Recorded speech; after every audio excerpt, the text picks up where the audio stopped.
Hello everyone, this is Skodljivec for PokerStrategy.com. Today I'm gonna show you a video of myself playing a live PLO 10 session at PokerStars. I was in a dilemma whether to do a live video or a session review, and I decided that the live video might be slightly better. The reason is that we will be hopefully able to hit more interesting spots during this video. While I won't be able to go into great depth with particular hands, I have a feeling that these types of videos were the ones that helped me the most when I was first starting out. The reason is it's such a way I could see more about table dynamics, what to do with certain hands, etc. and etc. Okay, so I'll start the tables now. I'll start by explaining my HUD, which is pretty basic. I have VPIP, PFR, free bet, fold to free bet. Then I have all the free C bets and all the free fold to C bets. Here is flop and turn free bet pot C bet, fold in free bet pots on the flop and on the turn. And here I have the donk bet, check raise, fold to donk bet, and when to showdown. Of course, the last number is the aggression factor. A bit about my color codes. Blue means it's a regular. Everything that's greenish means a fish.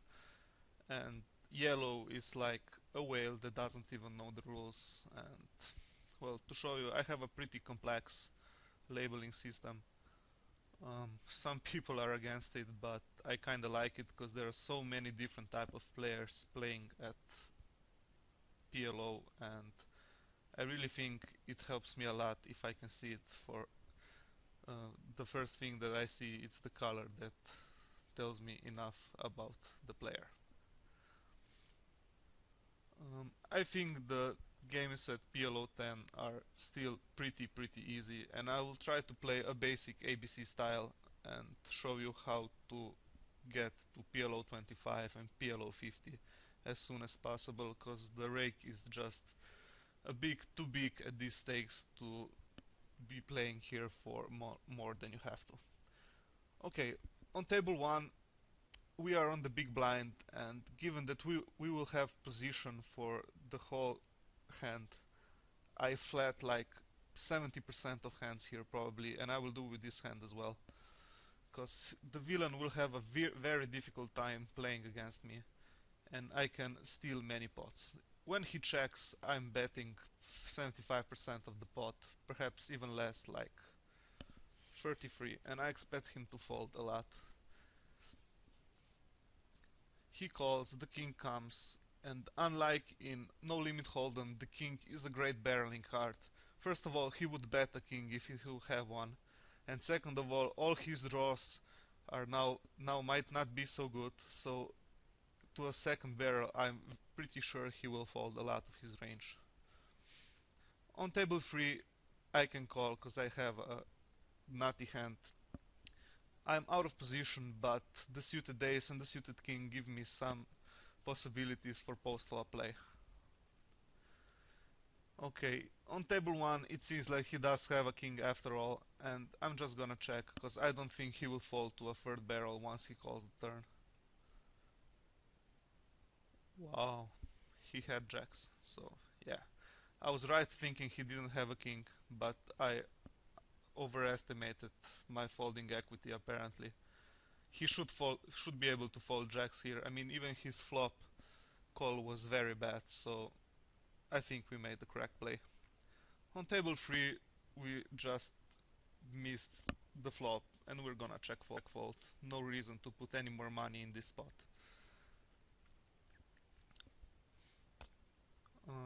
You should be playing the tightest on the small blind, because that's the only position where you'll be out of position the entire hand. And position is just extremely important in PLO, much more than in No Limit Hold'em, and you know that even in No Limit Hold'em position is very important. What we are looking at starting hands is three things. They need to be connected, suited, and they need to have high card value. Of course, two of the three are enough for late positions, but when we are opening under the gun or in medium position, we would prefer that all of the three criteria are met. On table 3, if it's folded to me, I will open this hand. It's a weak rundown, but it plays well enough in position. I will open for 2.5 BBs. From every other position I just go for pot, but I steal so much from the button, and you will steal as well, so making it 2.5 BBs just makes it cheaper in the long run.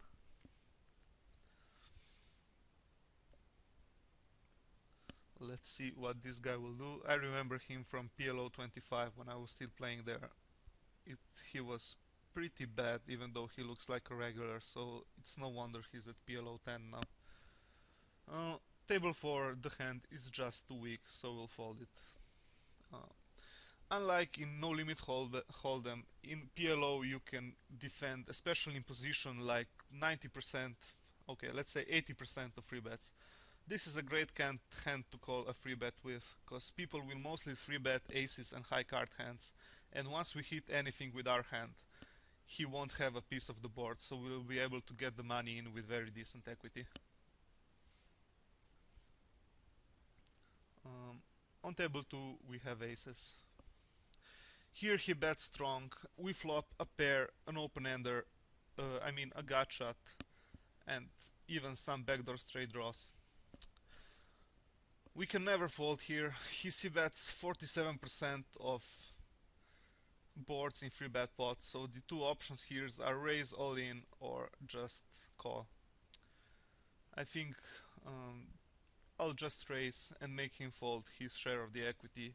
I doubt he will call my raise with kings, even though he would have to. So we'll see what happens. The only bad thing would be if he had like aces or kings with a better flush draw. With everything else we are either ahead or flipping. And we have great fold equity. Well, now we have to call. And the ace hits, the 9 hits, and like you see, he actually free bet a rundown, and we had him crushed on the flop, so a terrible play on his part. On table 2, kings, I think it's an easy call. These are decent single suited kings. Against some opponents we could free bet, but I think a call is great, and we're going basically for set mining value. So to comment on his play, it was just very bad. I mean, I don't know what he thought I was raising him with, but even if I have like a naked flush draw here, I'm almost flipping with him, so a really bad play on his part. On table 2 there's nothing we can do, the board misses us pretty hard and we have to just to fold. When you miss like this, you just have to fold. You cannot try to outplay your opponents, because having 4 hard cards in their hands will make them hit many boards, so I just advise you to play those boards when you hit and just keep bluffing to a minimum, unless in specific scenarios. Those scenarios being we are heads up and we know he will fold and the board doesn't hit his perceived range, and so on and so on.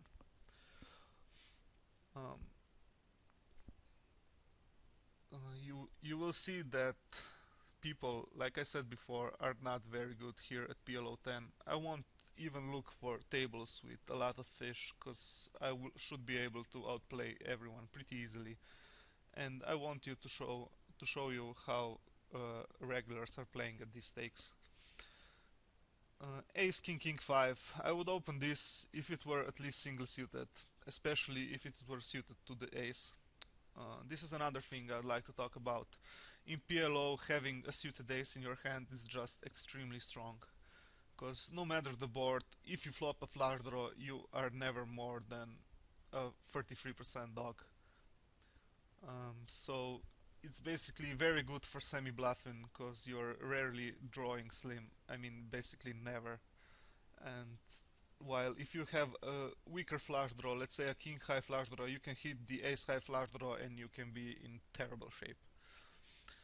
On table 2 we have queens, no reason to raise, this is just too weak of a hand. We're gonna check and gonna see what develops on the flop. Here we flop the second nut flush draw, which is what I was talking about earlier. If we had a king high flush draw here, it would be much different. But here I'm just gonna check fold, because I could be drawing to that better hand, and if someone has an ace, I'm not in good shape, so I'm just gonna check. Now the 4 is an interesting card, but it doesn't change the fact that again I could be in terrible shape unless I hit a 6 or a 4, so I'm just still gonna just check and fold if someone raises. The jack hits, I hope it will get check around. If someone bets, it would be a tough spot, but I think a fold should be done, because in PLO weak 2 pair are like bluff catching with king high in no limit hold'em, so very very risky bluff catching business, especially on a board where there are straights possible. Table 3 standard open. I think you can open every suited ace from the button and every double suited hand. Let's say this hand was on the button, I would definitely open it if it was unopened to me. On table 1, this hand is just too weak. I mean, it's just terrible. I hope nobody will ever open it from the button because it plays just so poorly. It's very important in PLO that the hands we are playing are nutty hands, which means that they can make the nuts. If they can't make the nuts, we are in a distinct disadvantage, especially out of position, where we could be just value towning ourselves against better made hands. Say we have a queen high flush draw on the flop, we see bet, villain calls, and we hit our flush on the turn, and now we wouldn't know what to do. We could bet and fold like the hands that would pay us off, or we could bet and get called by the king and ace high flush, and again on the river we wouldn't know what to do, and we would just value bet ourselves, and we would have to fold to a raise later on. It's also very important that you learn about bet folding in PLO. People really rarely raise without the nuts in single raised pots. Like we saw before in free bet pots, things are a bit different. The stack to pot ratio, or SPR, is much lower, so people will bluff more and they will get the money in with more poor equity. But in single raised pots, if somebody raise you and you don't have a really strong hand, you just have to fold and live to fight another day.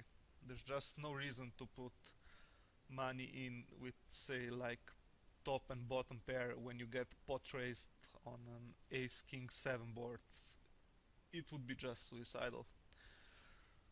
On table 1, this hand would be okay to open, let's say from the cutoff on. The problem is, if we hit a 9, we won't make top set very often, which is very important. I still think that the most money you will get in PLO is by oversetting someone.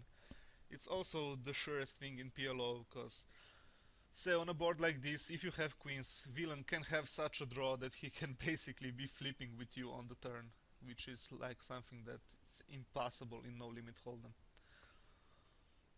On table 4, again, these kings are just too weak. If it were suited to the king, I would open it, but I think that for a tight ABC style of play, a fold is to be preferred. I do open kings when I'm playing myself from every position if they are not rainbow, if they are single suited, but that changes if there are people behind me who free bet often. If they don't free bet often, then these hands go up in value, because first of all we have a tough time calling free bets with them, and if we are not afraid of getting free bet, the flop usually goes like 3 or 4 way, and then if we hit our set we can get paid off, because kings will make top set very often. Ace 10 6 queen, we will definitely open this hand. Against some looser opponents I would even free bet, but I would call against most opponents probably. If the 10 was a queen, so we would have a stronger flush draw with hearts, this hand would be obviously much better, but even like this hand is still pretty decent. And you should fold it from under the gun probably, but you can easily raise it from earlier. For some reason PokerStars stopped working.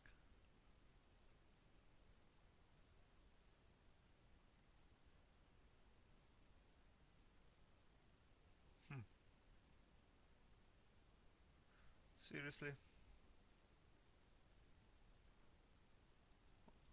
Let's just wait a bit. Okay, it's back. It seems that my internet was the problem. I hope we haven't missed much. On table 3, it was a pretty tightish fold. If the 5 was a 6, this would be a very decent hand. But like I said, out of position we really want to play tight, because it's just so tough to play and you will lose a ton of money out of position. Here we have Queen Jack 10-9. We have 3 diamonds in our hand, but I think it's still a very strong hand, so definitely raise it from every position. We can flop so many straights and straight draws that it's just a monster hand. Of course double suited would be better, but even this type of hand is still very strong. It pays off to have a jack and a 10 in your hand. The jack-10 combo is the only hand that can make 4 nut straights. There are no other two hands that can make 4 nut straights except jack-10, I mean 2 cards. So it pays off to play them. Easy race with ace, king, queen. I will raise the limper on table 3 with king 10-10 jack. It's not a great hand, but it does play pretty well post flop. I will pretty much crush the Broadway boards, so I will have a good sense of where I am in hand. On table 1, it's a very wet board, so I'll bet on the bigger side.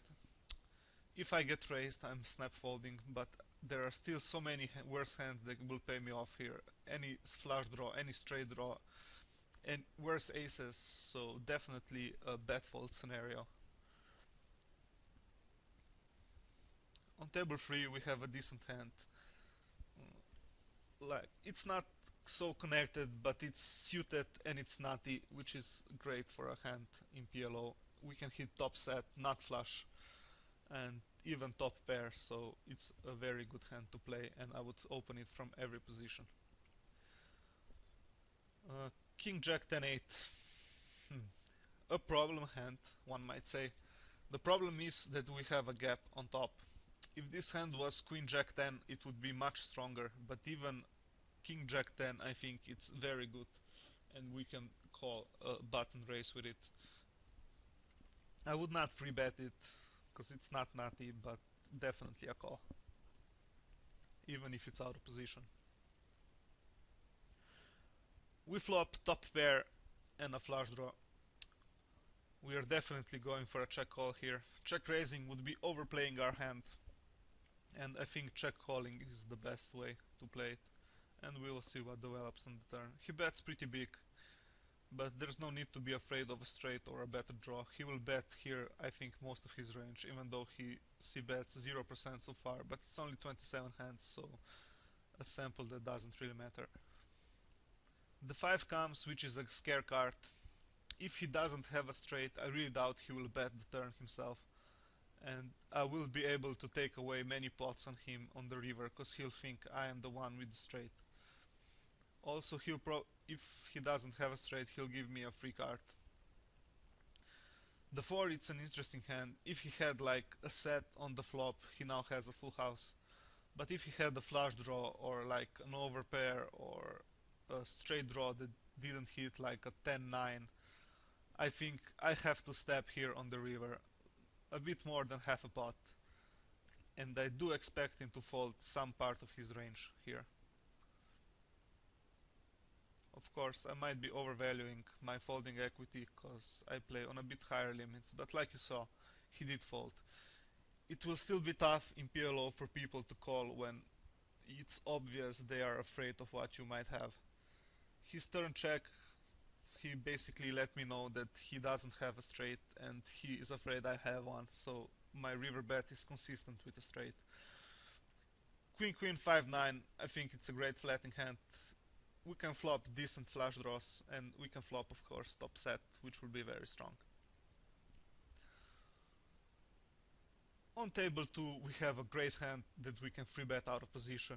It's nutty, it's connected, definitely a great free betting hand, but you could even consider calling if you're a bit skittish. However, I prefer a free bet. Table 1, great opening hand. Here on table 2, you might thinking about calling, but in PLO there just isn't any slow playing.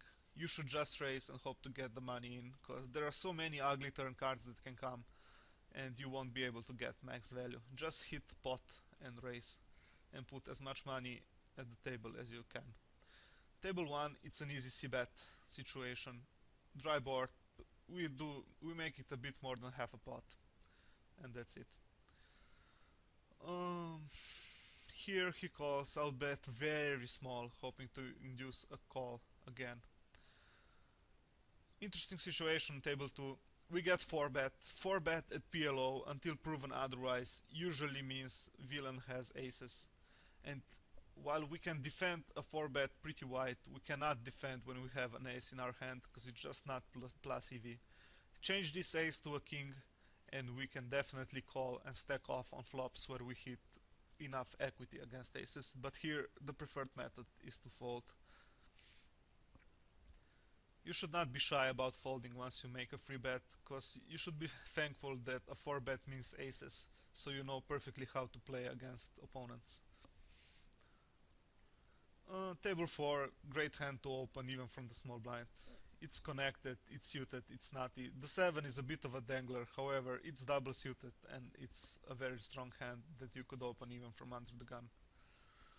Table 1, great hand to open from the button. Of course it would be better if it would be suited to the ace, but we have position so it's not such a problem. Table 1, I'm gonna make a small c-bet, half a pot. I usually c-bet half a pot paired boards, no matter if I have a piece of it or not. It's just people fold a lot, to say the least. He calls. On table 1 we should definitely c-bet this board. We have a monster wrap, although we don't have a flush draw, but we must bet. Here I'm gonna check, see what happens. If he bets small, I'm calling, because I'm not putting into a 5, and I know he will call with an ace on the flop, but the problem is he might have ace-king, which leaves us in pretty terrible shape. The turn, it's not really a good card for us. We don't make 2-pair, at least better 2-pair than aces and 5s, so I'm just gonna check fold. He's not gonna turn his hand into bluff often enough for us to call and make a profitable call.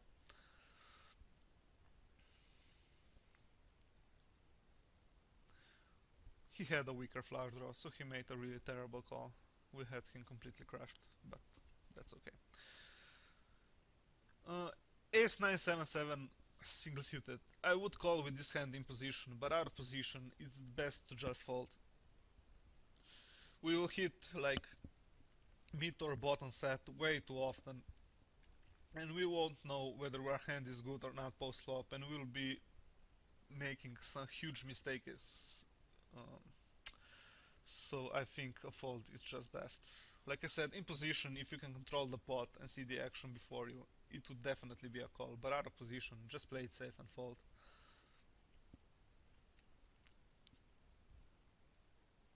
For example, on this board, with our hand we would never know what to do. We could be completely crushed, or we could have enough equity to call, but definitely we will just have to check fold this board to any hit, because our hand can be so easily outdrawn that it doesn't make sense to play it.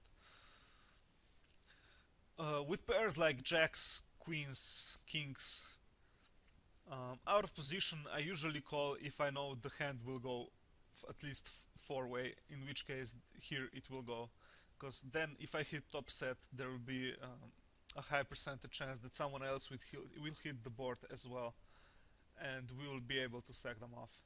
If it were to go 3-way, I would just fold pre-flop.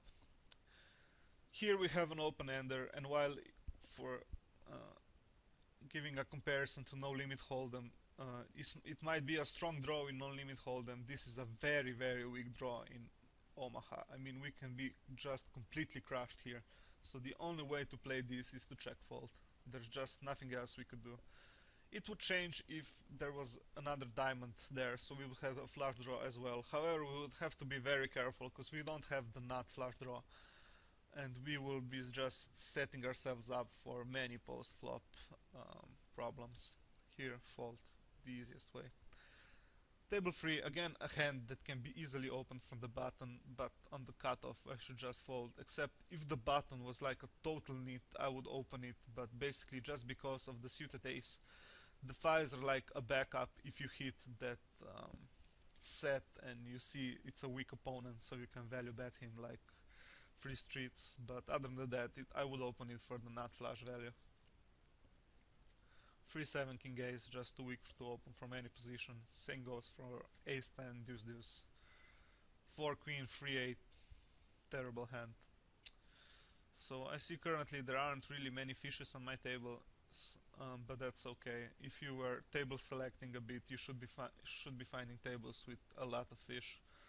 But like I said, I want to play the tables as they are, so I might be played back by some of the wrecks here, so you will see how to play against them. Ace 10 queen queen, great flatting hand. Free betting it would be a bit too much, because the queens don't allow us to hit so many free bet boards.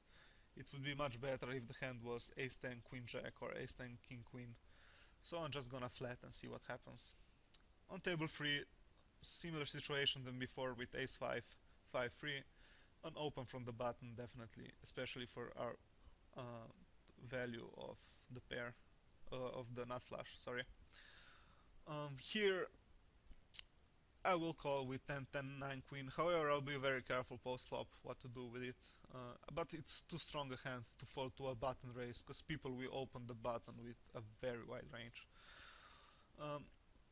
Here we have a free bet by a pretty aggressive free better. Since it's freeway, I don't really mind the call, because we will be able to cherry pick the flops we like and get stack someone pretty easily there. Here I'll call the flop bet. I have a weak flush draw, a gut shot, and like a mid pair, so I think it's okay, but if he bets again I'll just gonna fold.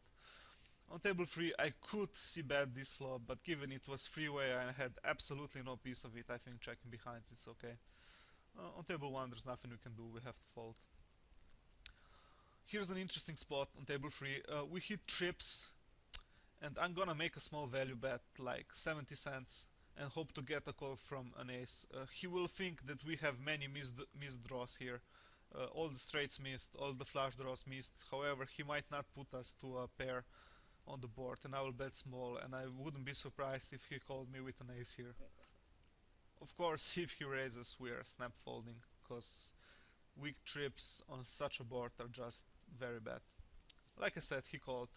He probably put us on a flush draw or on a straight draw, and he called with his ace, and that's exactly what happened. This is a spot where a thin value bet is pretty obvious once you play a lot. Of course, coming from no limit hold'em, I would think this is not a thin value bet. When I first started playing, I would bet this like pot and hoping that I would get a call. But once you see how PLO is played, you can see that this hand was actually weak, and we were counting on a call only from a bluff catcher, because everything else beats us.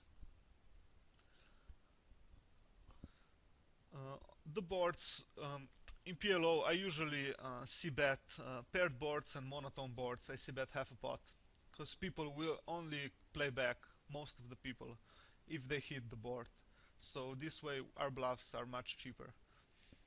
On table 3 I'll just fold as well as on table 2 as well as on table 3.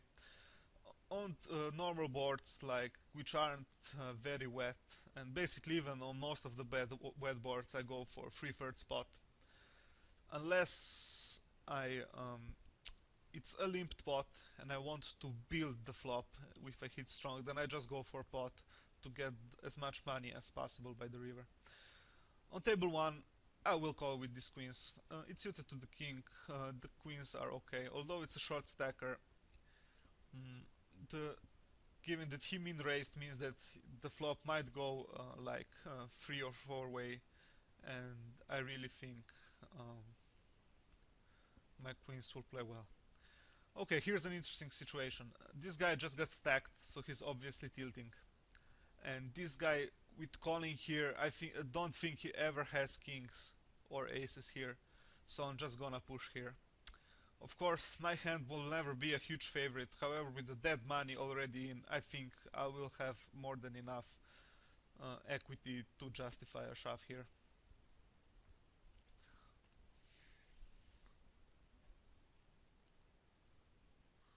As you can see, even though I hit the set, both guys had hands that are weaker than mine, because I had the top pair and they even took some of their outs, so it was a good race. Table 4, easy race, great hand. Let's just check out the equities here real quick. I had 45% on the flop, which is more than enough given the fact that we put the money in three ways. Here on table 1, like I said before, half a pot c-bet, table 4, sorry, half a pot c-bet will be enough. If he has a 4 or an overpair, he'll call. If not, he'll fold. Given this board, he will call with some other type of hands like 7-6-5, weak 8, kings, jacks, queens, even aces. So it's tough because he's a station to really know where we are right now. This is the problem of playing out of position. Here I'm gonna check and see what happens. I hit a monster straight draw, however the only problem is that I might be drawing that. He makes a pretty big bet, so I'll just fold. If he made it smaller, I might consider calling, but with such a huge bet, I'll fold. Here we have premium aces, ace, king, jack, an awesome hand. If possible, we will 4-bet and ship any flop, because this is what you do in PLO with aces.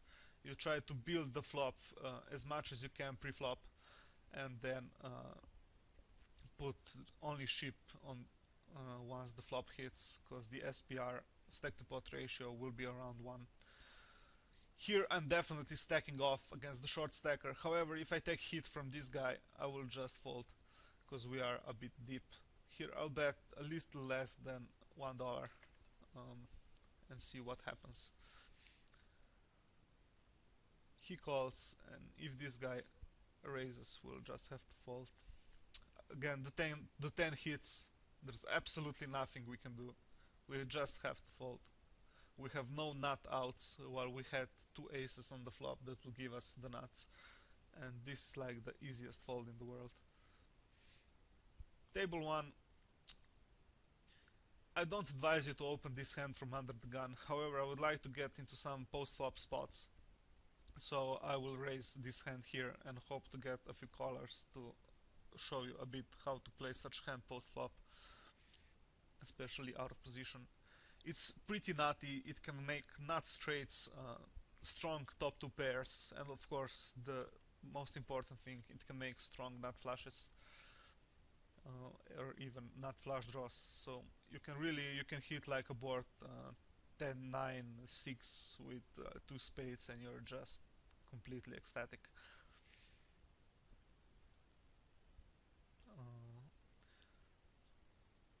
Table 3, this guy opens, although he's pretty tight, my hand is just too strong to flat and I'm just gonna free bet him. Of course I'm using the pot bet sizing, which is standard in PLO, because we want to build the pot as much as possible pre-flop. If he 4-bets, we are folding, because that means he has aces. However, I doubt he has them so often, since we have an ace in our hand. But he will call us with so many worse hands. Even a hand, if he has like king, queen, XX, we have him completely crushed due to our ace, and we are basically free rolling him. He 4-bets, and like I said, until proven otherwise, 4-bets are considered to be aces and aces only, so we have to fold our hand. If you have an ace in your hand, the hand just plays too badly against aces. Basically, if you change this ace to any other hand that's between 8 and queen, we can call and we can stack off on the flops where we hit enough equity against aces.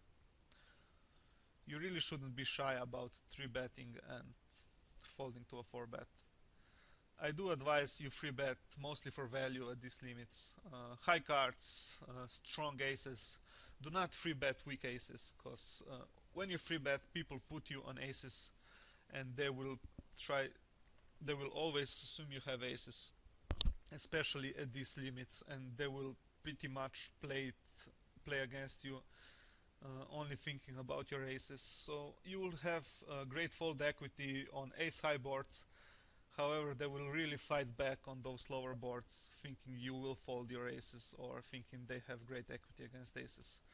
And if you have aces yourself, they will actually have good equity. So it's good to free bet other stuff as well, just to not be so, for it not to be so obvious what you have. On table 4 we're just gonna check, no need to do anything else. It's not a strong enough hand. While on table 2 this is a great hand to open from any position. Again, you might think about check calling on this board, however I think check folding is just best. We could be in such a terrible shape against our opponents here that check folding is to be preferred. If we had the flush draw we would definitely call, if we had 2 pair we would call. Of course if we have 7 deuce I would advise a fold, but ace 7, ace 2 you can definitely peel flop and see what he does on the turn, but our hand here is just too weak with so little way to improve. We just have to fold.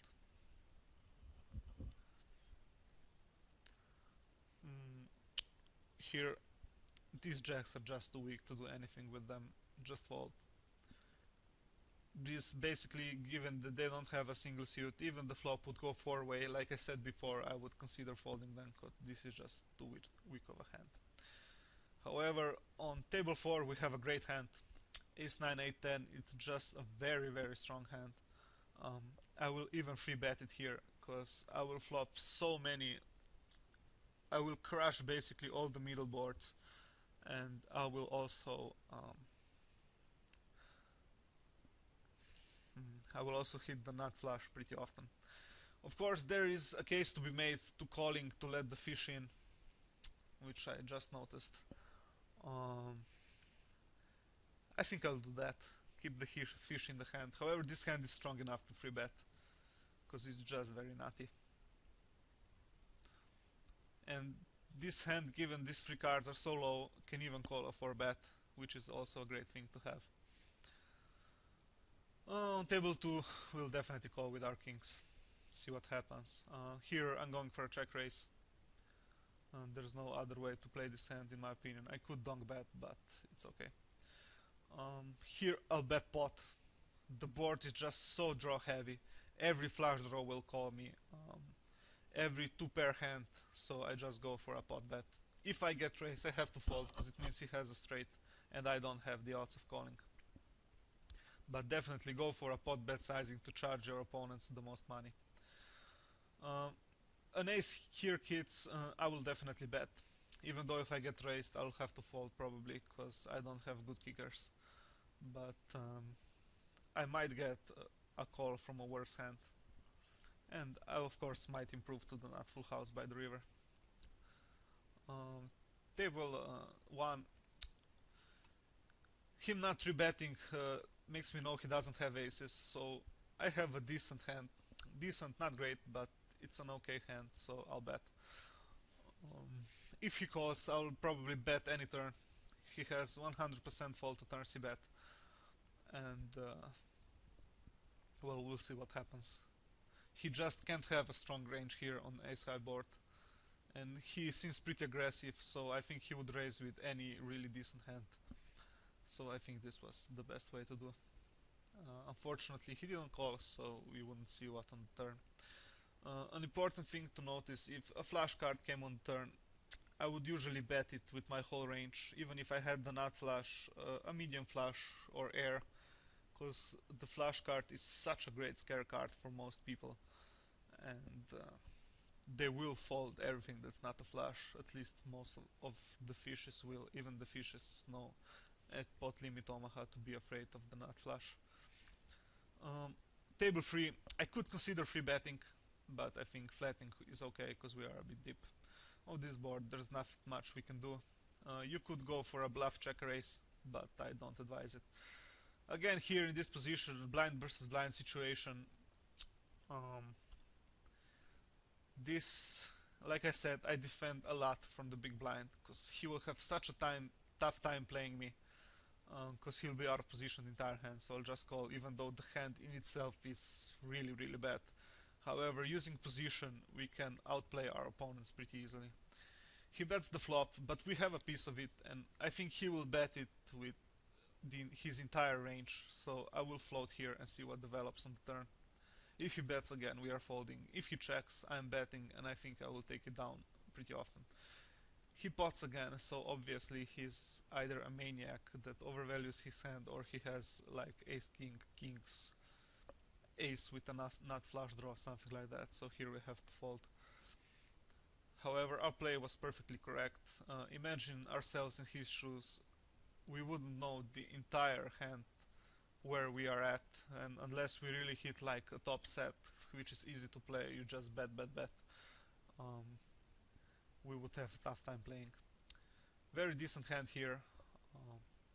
I'm definitely at least calling. Now that he calls, I'm raising. It's a round down. Round downs are great to play, especially heads up. There are so many boards you can hit a strong draw, or of course even the mate straight. He goes for a limp raise, which is to assume he has aces, but we definitely shouldn't panic. Our hand is one of the best hands in PLO to play against aces. So we will give him the assumption he has aces or kings, and we will play the flop accordingly. We hit a pretty decent board. If he doesn't have the nut flush draw, we are basically ahead of his range. We are doing very good against the set because we have such a monster wrap. So this is an easy raise with stack to pot ratio 1. Just raise and get the money in. We hit our straight and we win the hand. On table 2, I will raise this to isolate, although there were 2 limpers. Yeah, I timed out. I could even just limp, because I have a hand that makes many nut flushes, but I would ISO raise if I knew they were passive post flop. Okay, so here it was basically the worst case scenario for us. Villain had suited aces. Like I said, the nut flush is extremely strong, and even against that, I mean, like the top of his range, we had 40%, and on the flop we needed like 36%, 37% given the dead money to profitably stack off. So our play was basically against the nuts. It was perfectly correct, and he wouldn't always have the nuts. If he had bare aces, the situation would be reversed. We would be the one having like 60%, perhaps even more against his range. I'm gonna sit out now because I think the video has gone long enough. I will blind out and we'll see what happens. Till then, again, if this 7 was like a 9 or preferably even a queen, I would raise, but here I'll just fold because I'm out of position, and if I were on the big blind I would raise to get more money in with a pretty decent hand against this limper, but this way I think it was the best to just fold. So let's see if any interesting spots happen. Queen 10, 10, 5. I would open it from the button. However, from any other position, this hand is just too weak to play. The 10s don't make top set as often to justify raising with this hand, and of course we are not open limping. So the only thing we can do here is fold. But like I said, if you were on the button, a raise would be preferred because we have position and it's really so much easier to play. PLO is a very swingy game. You should really work on your mental game if you think about seriously playing PLO. Losing 5 buy-ins per session is like super standard. I mean, every session I play, I usually go at least 5 buy-ins in either direction. And I had a few sessions when I lost or won 5 buy-ins. I even had a session when I lost 15 buy-ins and I was actually above EV, like half a buy-in. So it can be brutal, so you have to be prepared to have some pretty big swings here. So I would advise a pretty decent bankroll to playing PLO. But that's the reason why the fish love to playing PLO. They know that they just can gamble away, so to speak, and they can get a lot of money in. Basically, although aces are a favorite, if the fish has like a hand, I don't know, like king, queen, 4-5 double suited, and you have aces, he already has around 40% against you, and he will hit very often if he gets it all in pre-flop, and of course he will love it, and you will tilt, and that's not something we would like for it to happen. Yeah, I'll just wait for the blinds to go around on these two tables as well. Well, another interesting hand. A6, A9. The hand is connected, it's suited, and it's very nutty. This is an open race for every position, and probably even a free bet from every position, because it just plays really well. It can face a 4 bet without a problem, because the 6, 8, 9 don't interfere with our opponent having two aces in the hand, so we can stack off on many flops. This is really a premium hand. Of course, if the 6 were a 7, it would be even better. However, that's not such a problem when the gap is on the bottom. So we get a free bet here. It's really tough to determine this guy's range, because he's such a short stacker. We are never folding here, obviously. But I prefer here probably calling, and I'm stacking off. If I hit any flush draw, any pair, basically anything, I'll just use this to fold on such boards as Jack Jack 2, diamonds, monotone, stuff like that. We hit top pair and a weak flush draw. Of course, he could have here like aces with a nut flush draw and have us completely crushed. However, given his small bet, we only need to be correct here like, I don't know, 20% of the time, so it's a really easy call. He has kings, and we had decent equity. We had, in my opinion, around 40%, and we needed 20, so let's just check it out. We even had 46%, so we were basically flipping on the flop. If this 3 was any other card, we would have him crushed. I mean, in PLO terms, we would have 60% or more, because then our 2 pair outs will be live. Okay, so now I'm gonna wrap this video up. I look forward to seeing your comments, both positive and of course even constructive criticism. Have a nice day, and until next time, this is Skodljivec for PokerStrategy.com.